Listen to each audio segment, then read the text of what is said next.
In today's video, I'll show you on how you can make TinyTask Repeat.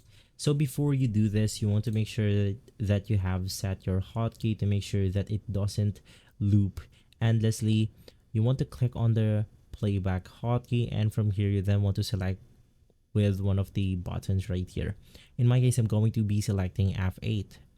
From there, to simply repeat or loop your tiny task, you want to click on the record button first, and from here you can just do your usual stuff, and from there you then want to click on the play button.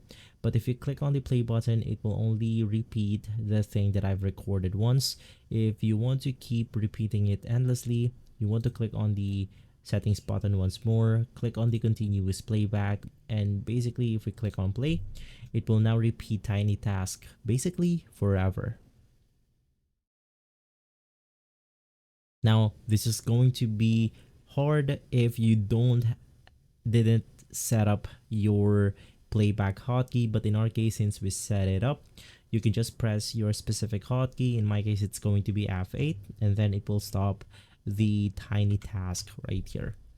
If this video has been helpful, leave a like, subscribe, and follow Guide to Everything for more videos like this. Thanks for watching.